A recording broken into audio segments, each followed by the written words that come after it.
కౌశిక్ రెడ్డి గారు మీరు మాట్లాడితే నేను సస్పెండ్ చేస్తాను మిమ్మల్ని. నేను చెప్తున్నా చూడు, సభ నుంచి సస్పెండ్ చేసి పడేస్తా. మీరు కూర్చోండి ప్లీజ్. కూర్చో, నువ్వు కూర్చో, నువ్వు కూర్చో, కూర్చో, నువ్వు కూర్చో.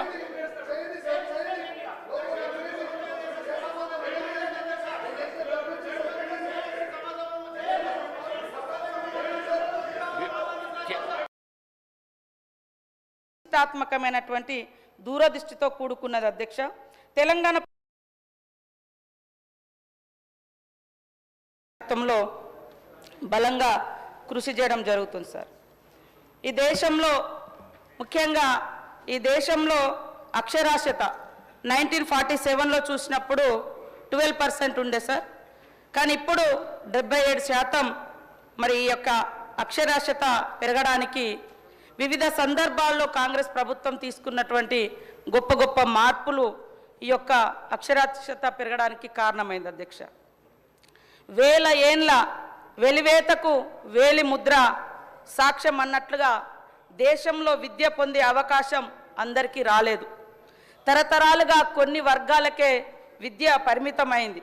దేశ స్వతంత్రం వచ్చిన తర్వాత మరి ఆనాటి జవహర్లాల్ నెహ్రూ గారు, డాక్టర్ బిఆర్ అంబేద్కర్ గారు ఇలా ఎందరో మహనీయులు సంస్కరణలను తీసుకురావడంతో ఈరోజు విద్య అనేది అందరికీ అందుబాటులోకి రావడం జరిగింది అధ్యక్ష. యూపీఏ ప్రభుత్వంలో అయితే మరి ఏకంగా నిర్బంధ విద్యను కూడా అమలు చేయాలని చట్టం కూడా తీసుకురావడం జరిగింది అధ్యక్ష.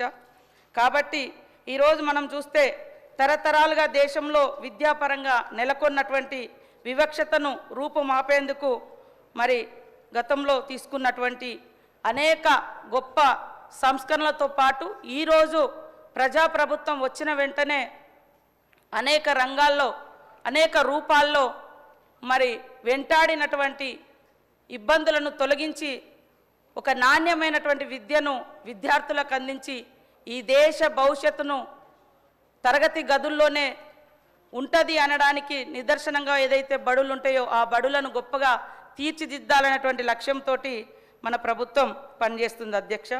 మీకు తెలియంది కాదు, మనలాంటి అట్టడుగు వర్గాల నుంచి వచ్చినటువంటి వాళ్ళము గతంలో మరి విద్య అందని ఒక ద్రాక్షలాగా ఉండేది. కానీ ఆ విద్యను ఎవరైతే అభ్యసిస్తారో వాళ్ళ చెవులలో సీసం పోసినటువంటి పరిస్థితి మనం చూసినాం. చరిత్ర మనం చెప్తుంది, ఏకలవ్యుడు లాంటి గొప్ప మరి విజ్ఞానులు అంటే గొప్ప నాలెడ్జ్ ఉన్నటువంటి వాళ్ళ యొక్క బొటన వేలు కూడా కోల్పోవలసినటువంటి చరిత్ర ఆనాటి మను సంస్కృతి మూలంగా మనం ఎదుర్కొన్నటువంటి విషయం సార్.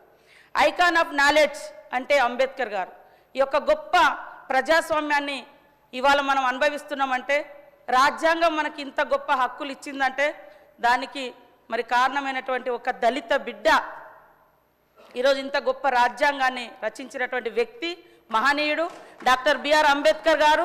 చదువుకోవడానికి కనీసం తరగతి గదుల్లోకైనా ఆ రోజులలో ప్రవేశం లేనటువంటి పరిస్థితి సార్. సో ఇట్లా మహాత్మా జ్యోతిరావు పూలే కావచ్చు, బాపూజీ గారు కావచ్చు, నెహ్రూ గారు కావచ్చు, మరి మొదటి దేశ విద్యాశాఖ మంత్రిగా పనిచేసినటువంటి మౌలానా అబుల్ కలాం ఆజాద్ వంటి ఎంతోమంది మహనీయులు విద్యను అందరికీ అందించడం కోసం కృషి చేయడం జరిగింది అధ్యక్ష.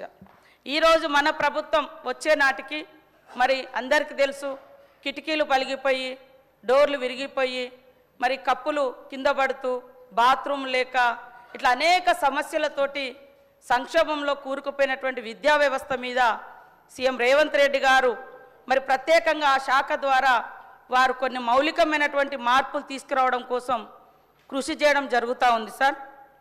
ఈరోజు దానిలో భాగంగానే తెలంగాణ ప్రభుత్వంలో 3751 రెసిడెన్షియల్ పాఠశాలలను, అదేవిధంగా 25,941 సాధారణ పాఠశాలను రాష్ట్ర వ్యాప్తంగా నడుపుతున్నది. నాణ్యమైన విద్యను అందించడం, సమగ్ర అభివృద్ధికి అనుకూలమైన వాతావరణాన్ని వారికి సమకూర్చడం ఈ సంస్థ యొక్క ప్రధాన లక్ష్యం. అణగారిన వర్గాల పిల్లలకు నాణ్యమైన సంపూర్ణమైన విలువలతో కూడినటువంటి విద్యను అందించే అత్యాధునిక విద్యా సంస్థలు నిర్మించడం, తద్వారా రాష్ట్ర భవిష్యత్ కోసం పౌరులను తయారు చేయడం ఈ ప్రభుత్వం యొక్క లక్ష్యము ఉద్దేశం అని తెలియజేస్తా ఉన్నా అధ్యక్ష. 2024-25లో మరి గత కొన్ని సంవత్సరాలుగా మనం చూస్తే అంటే రోజు రోజుకు అన్ని వస్తువులు పెరిగినాయి, కానీ విద్యార్థులకు తదనుగుణంగా పెరుగుతున్నటువంటి నిత్యావసర వస్తువులకు అనుగుణంగా మనము గతంలో రేట్లు పెంచలేనటువంటి పరిస్థితి. 16 సంవత్సరాల తర్వాత 200% మరి కాస్మెటిక్ ఛార్జెస్ పెంచినటువంటి ఘనత ఈనాటి ప్రజాప్రభుత్వం అధ్యక్ష. అదేవిధంగా మరి డైట్ ఛార్జెస్ కూడా 40% డైట్ ఛార్జెస్ కూడా పెంచడం జరిగింది. ఈ యొక్క పెంపుదలకు ప్రత్యేకంగా ఒక మార్పు కోసం మరి సీఎం రేవంత్ రెడ్డి గారు ఈ విప్లవాత్మకమైనటువంటి మార్పు తీసుకొచ్చి పిల్లలకు మంచి భోజనం, మంచి విద్య, మంచి అవకాశాలు కల్పించాలన్నటువంటి ప్రయత్నం చేస్తున్నందుకు ఒక ట్రైబల్ హాస్టల్స్ నుంచి వచ్చినటువంటి విద్యార్థులుగా మేము కూడా వారికి ప్రత్యేకంగా ధన్యవాదాలు తెలియజేస్తా ఉన్నాం అధ్యక్ష. ఈరోజు చూస్తే 1వ తరగతి నుంచి 7వ తరగతి వరకు 2017 వరకు 950 రూపాయలు ఉండే అధ్యక్ష. అది ఇప్పుడు 1300 డైట్ ఛార్జెస్ 1330 పెరిగింది అధ్యక్ష. 8వ తరగతి నుంచి 10వ తరగతి వరకు మరి 1100 ఉండే అధ్యక్ష. ఈరోజు 1540 రూపాయలు ఒక్కో విద్యార్థికి నేటి ప్రభుత్వం ఖర్చు పెడుతుంది అధ్యక్ష. ఇంటర్ నుంచి పీజీకి 1500 రూపాయలు 17లో ఉంటే ఈరోజు 2100 రూపాయలు మరి నాటి ప్రభుత్వం ఖర్చు పెట్టడం జరుగుతుంది అధ్యక్ష. ఇట్లా ప్రతి దగ్గర మనము విద్యార్థులకు నాణ్యమైనటువంటి భోజనాన్ని అందించాలనేటువంటి లక్ష్యంతో ఇది పెంచుకోవడం జరిగింది అధ్యక్ష. సవరించిన కాస్మెటిక్ ఛార్జెస్ కూడా మరి చూస్తే 3వ తరగతి నుంచి 7వ తరగతి వరకు బాలికలకు 2008 వరకు 55 రూపాయలు ఉంటే అది 175 రూపాయలు నేటి ప్రజాప్రభుత్వంలో సీఎం రేవంత్ రెడ్డి గారి యొక్క శాఖ ద్వారా సీఎంగా వారు ఇది నిర్ణయం తీసుకొని ఇది పెంచడం జరిగింది అధ్యక్ష. బాలికలు 8వ తరగతి నుంచి 10వ తరగతి మరియు 8 నుండి 10 మరియు 11 సంవత్సరాల వయసు పైబడిన బాలికలు 75 రూపాయలు 2008లో ఉంటే ఈరోజు కాస్మెటిక్ ఛార్జెస్ వచ్చి 275 రూపాయలు పెరిగినాయి అధ్యక్ష. అదేవిధంగా 3వ తరగతి నుంచి 7వ తరగతి వరకు బాయ్స్ హెయిర్ కటింగ్ ఛార్జెస్తో పాటు గతంలో 62 రూపాయలు ఉంటే ఇప్పుడు 150 రూపాయలు పెరగడం జరిగింది అధ్యక్ష. 8th నుండి 10th వరకు మరియు 11 ఇయర్స్ పైబడినటువంటి అబ్బాయిలకు హెయిర్ కటింగ్ ఛార్జీతో పాటు గతంలో 62 రూపాయలు ఉంటే ఇప్పుడు 200 రూపాయలు పెరగడం జరిగింది అధ్యక్ష. ఈ మధ్యకాలంలో మనం చూస్తే మరి ఫుడ్ పాయిజన్ కానీ అస్వస్థత రకరకాల చర్చలు కూడా వచ్చినాయి, కొన్ని జరిగిన మాట కూడా వాస్తవం.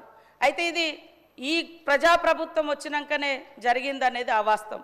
ఇది చాలా సంవత్సరాలుగా ఇది కొనసాగుతుంది. గత 10 సంవత్సరాల్లో కూడా పెద్ద ఎత్తున బల్లి పడ్డది, వానపాం పడ్డది, అదేవిధంగా జెర్రీ పడ్డది, ఇట్లా అనేకంగా కూడా మరి వేల మంది అస్వస్థకు గురైన మాట వాస్తవం. ఏదేమైనా ఇలాంటి సిచ్యువేషన్ వచ్చే రోజులలో రాకూడదు, ఇది అంతం కావాలి అనేటువంటి లక్ష్యంతో ఒక పెను మార్పులను తీసుకురావాలన్నటువంటి ఉద్దేశంతో మరి మన ప్రభుత్వం ఆహార భద్రతా కమిటీ అదేవిధంగా టాస్క్ ఫోర్స్ ఏర్పాటు కూడా చేయడం జరిగింది అధ్యక్ష. ఆహారం కల్తీ కాకుండా నిరోధించడానికి, విద్యార్థులకు సురక్షితమైనటువంటి పరిశుభ్రమైనటువంటి ఆహారం అందేలా చూడడానికి ప్రభుత్వం రాష్ట్ర స్థాయిలో టాస్క్ ఫోర్స్ను, సంస్థాగత స్థాయి ఆహార భద్రత కమిటీలను కూడా ఏర్పాటు చేసింది అధ్యక్ష. ఆహార భద్రత కమిటీ నాణ్యత, పరిశుభ్రత పట్ల రోజువారీ పర్యవేక్షణ చేపడుతుంది. అక్కడ హెడ్ మాస్టర్ కానీ, ప్రిన్సిపాల్ కానీ, వార్డన్ తదితర వాళ్ళతోటి మరి సిబ్బందితో ఈ యొక్క ప్రమాణాలు సాధించడానికి, భవిష్యత్తులో అవాంఛనీయ సంఘటనలు జరగకుండా నివారించడానికి ఓరియంటేషన్ మరియు అవసరమైనటువంటి పద్ధతులను కూడా ఇవ్వడం జరిగింది అధ్యక్ష. Common diet, compulsory diet, standard operating procedure కూడా రాబోయే కాలంలో అమలు చేయాలని ఆల్రెడీ మన ప్రభుత్వం నిర్ణయం తీసుకొని మరి మొన్న మేమందరం కూడా ఎమ్మెల్యేలు కానీ, మంత్రులు కానీ, ఇతర ప్రజాప్రతినిధులు కానీ విద్యార్థులతో కలిసి నూతనంగా ఏదైతే డైట్ అండ్ కాస్మెటిక్ ఏదైతే అమల్లోకి వచ్చిందో మరి వారితో కలిసి భోజనం చేసి భోజనం యొక్క నాణ్యత ఎలా ఉండాలో కూడా వాళ్ళ కామన్ డైట్ అనేది ఎక్కడికక్కడ స్కూళ్ళల్లో, రెసిడెన్షియల్ స్కూళ్ళల్లో, హాస్టల్స్లో బోర్డు మీద ఏర్పాటు చేయడం జరిగింది అధ్యక్ష. కాబట్టి దాన్ని ప్రతి ఒక్కరు కూడా మరి ప్రిన్సిపాల్ కానీ, వార్డన్స్ కానీ ఖచ్చితంగా ఇంప్లిమెంటేషన్ చేయాల్సిన అవసరం ఉంది. చేయాలి, చేయనప్పుడు వాళ్ళు ఖచ్చితంగా పనిష్మెంట్కి గురవుతారని కూడా ఈ సందర్భంగా తెలియజేస్తాను అధ్యక్ష. రాష్ట్ర వ్యాప్తంగా కూడా ఒకే విధమైనటువంటి ఆహార ప్రణాళికలను ఏర్పాటు చేయడం అయింది. డైట్ తయారీ, సర్వీసింగ్ మెథడాలజీని ప్రమాణీకరించడం, తెలంగాణ రాష్ట్రంలోని ప్రతి మారుమూల పాఠశాలల్లో పోషకాలతో కూడినటువంటి రుచికరమైనటువంటి ఆహారాన్ని అందించడం లక్ష్యంగా పెట్టుకోవడం జరిగింది అధ్యక్ష. ఈ నిబద్ధత భారతదేశంలోనే మొట్టమొదటిసారి మరి ఇక్కడ మనము స్టార్ట్ చేయడం జరిగింది అధ్యక్ష. అదేవిధంగా స్టోరేజ్ ప్రాంతాన్ని ప్రమాణీకరించడం, కిచెన్ ఫ్లోరు మేనేజ్మెంటు, సేకరణ, పంపిణీ ఏర్పాటుతో పాటు డైనింగ్ ఏరియా నిర్వహణ, ఆహారం మరియు అందించే ప్రక్రియలు, ఆహార సరఫరా నాణ్యతను నిర్ధారించడంతో పాటు ఆహారం కలుషితం కాకుండా ఫుడ్ పాయిజనింగ్ అవకాశాలను తొలగించే విధంగా ఫుడ్ పాయిజనింగ్ అనేది కూడా అక్కడ లోకల్గా కూడా ఎలాంటి సమస్యలు తలెత్తకుండా వాళ్ళ పరిధిలో వాళ్ళు ఖచ్చితంగా నీట్నెస్ మెయింటైన్ చేయాలని కూడా మరి ప్రభుత్వం నిర్ణయించడం జరిగింది అధ్యక్ష. ఆ రకమైనటువంటి గైడ్లైన్స్ కూడా మరి ఈ పాఠశాలలకు, రెసిడెన్షియల్ స్కూళ్లకు ఇవ్వడం జరిగింది అధ్యక్ష. Young India integrated residential school complex Telangana ప్రభుత్వము మరి ఒక ఎడ్యుకేషన్ అనేది ఒక మూస పద్ధతిలో పోకుండా ఈరోజు మానవ వనరులను అంటే ప్రజల యొక్క డిమాండు, ప్రజల అవసరాలను దృష్టిలో పెట్టుకొని మరి ఆ పద్ధతిలో కూడా ఎడ్యుకేషన్ అనేది కొనసాగించాలన్నటువంటి లక్ష్యంతో మరి ఈరోజు young India integrated residential schools అనేటువంటి ఒక ప్రతిష్టాత్మకమైనటువంటి కార్యక్రమాన్ని కూడా ప్రారంభించడం జరిగింది అధ్యక్ష.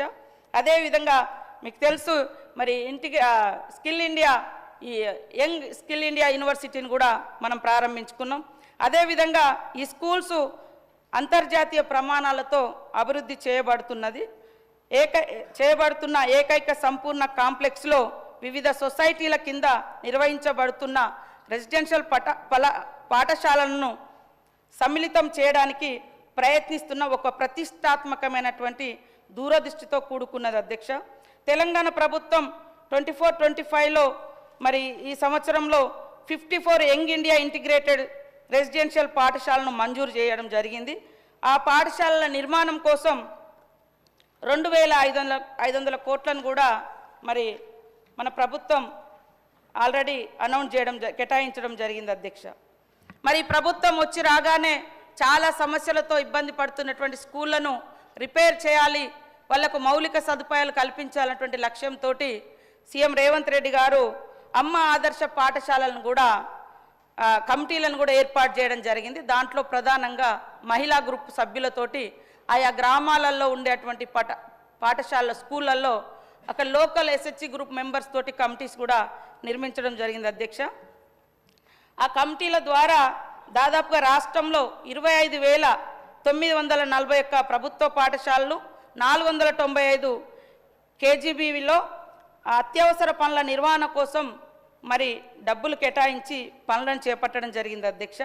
అందులో తాగునీటి సౌకర్యాలను కల్పించడం, తరగతి గదుల విద్యుద్దీకరణ, చిన్న తరహా మరమ్మతుల పనులు, ప్రస్తుతం ఉన్న నిర్వహణలో ఉనికిలో లేని మరుగుదొడ్ల పునరుద్ధరణ, వీటి నిర్వహణ, బాలికల మరుగుదొడ్ల నిర్వహణ, ఈ పనులను చేపట్టడం జరిగింది అధ్యక్ష. అమ్మ ఆదర్శ పాఠశాలల కమిటీలను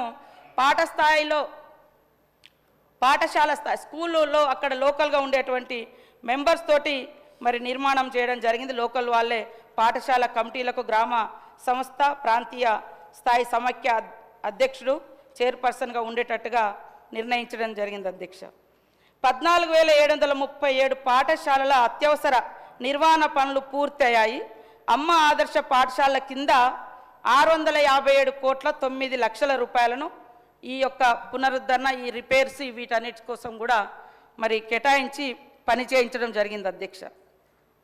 అదేవిధంగా బోధనేతర సిబ్బంది రిక్రూట్ కూడా మరి సాధారణ స్కూళ్ళల్లో, పాఠశాలలో 10,006 పోస్టులను రాష్ట్ర వ్యాప్తంగా భర్తీ కూడా చేయడం జరిగింది అధ్యక్ష. అదేవిధంగా రెసిడెన్షియల్ పాఠశాలలో 10,225 పోస్టులను రాష్ట్ర వ్యాప్తంగా ఉన్నటువంటి రెసిడెన్షియల్ పాఠశాలలో మరి భర్తీ చేయడం జరిగింది. మీరు చూస్తే దాదాపుగా 2 దశాబ్దాలుగా కూడా పదోన్నతులకు నోచుకోనటువంటి టీచర్స్కు ప్రమోషన్స్ కానీ ట్రాన్స్ఫర్స్ కానీ చేసినటువంటి ప్రభుత్వం మన ప్రజాప్రభుత్వం అధ్యక్ష. సాధారణ పాఠశాలలో 8,630 లాంగ్వేజ్ పండిట్ల అప్గ్రేడ్ పదవులను ఇవ్వడం జరిగింది అధ్యక్ష. 1848 పీఈటీల అప్గ్రేడ్ పదవులతో పాటు 21,419 టీచర్లకు పదోన్నతులు కల్పించడం జరిగింది. అదేవిధంగా రెసిడెన్షియల్ పాఠశాలలో 3,424 టీచర్లు 63 మంది బోధనేతర సిబ్బందికి పదోన్నతులు కల్పించడం జరిగింది. వివిధ ఇన్స్టిట్యూషన్లలో దాదాపు ఒక దిక్కేమో మరి లాంగ్వేజ్ పండిట్ వాళ్ళదైతే దాదాపుగా 18 సంవత్సరాలు 20 సంవత్సరాలు పెండింగ్లో ఉండే వాళ్లకు కూడా ప్రమోషన్స్ ఇవ్వడం జరిగింది. తర్వాత వివిధ ఇన్స్టిట్యూషన్లో ఇంకా మిగతా టీచర్స్కు 8 సంవత్సరాల తర్వాత మరి పదోన్నతులు కల్పించడం జరిగింది సార్.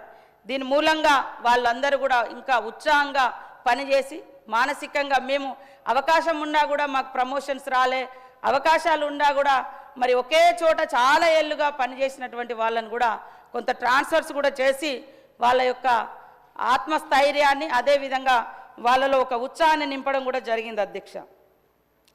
మరి గత ప్రభుత్వం మేము చాలా మార్పులు తీసుకొచ్చినాం, చాలా గొప్పగా చేసినామని చెప్పారు. సరే, ఒకప్పుడు గ్రామాలలో విద్యుత్ అనేది చాలా తక్కువ ఉండేది కొన్ని ఏళ్ళ క్రితం. ఇప్పుడు మనం స్వతంత్రం వచ్చిన కొత్తలో మన దేశంలో 12% అక్షరాస్యత ఉండేది. ఇప్పుడు మనం పెంచుకుంటూ వచ్చినాం. అట్లనే స్కూళ్ళల్లో గత కొంతకాలంగా మారుతున్నటువంటి స్కూల్ ఎడ్యుకేషన్కి అనుగుణంగా కరెంటు కూడా మరి ఇవ్వలేనటువంటి పరిస్థితి. కాబట్టి ఉచిత విద్యుత్తును మనం అక్కడ ఈ సంవత్సరం ఒక్కంటికి 118 కోట్ల వ్యయంతో 26,858 ప్రభుత్వ పాఠశాలన్నింటికి కూడా సంవత్సరం ఒక్కంటికి 200 కోట్ల వ్యయంతో 3,242 రెసిడెన్షియల్ పాఠశాలలకు ఉచితంగా విద్యుత్తును కూడా సమకూర్చడానికి తెలంగాణ మరి ప్రజాప్రభుత్వం 5వ తారీఖు 9వ నెల 2024వ తేదీన ఉత్తర్వులు కూడా జారీ చేయడం జరిగింది అధ్యక్ష. అన్ని పాఠశాలలో మరి ఫ్రీగా ఉచిత విద్యుత్తును అందించాలి, ఆ సౌకర్యాన్ని కూడా అన్ని పాఠశాలలో మరి కనెక్షన్స్ కూడా ఇవ్వాలని ఆదేశించడం జరిగింది అధ్యక్ష. మధ్యాహ్న భోజనం కూడా మరి కేంద్ర ప్రభుత్వం 60% ఇస్తే మన ప్రభుత్వం నుంచి 40 రాష్ట్ర ప్రభుత్వం వాటా 40% ఉంది అధ్యక్ష. వాటిని కూడా మరి రేట్లు పెంచి గతంలో ₹5.45 ఉంటే మరి 1వ తరగతి నుంచి 5వ తరగతి వరకు ₹6.19 పెంచడం జరిగింది అధ్యక్ష.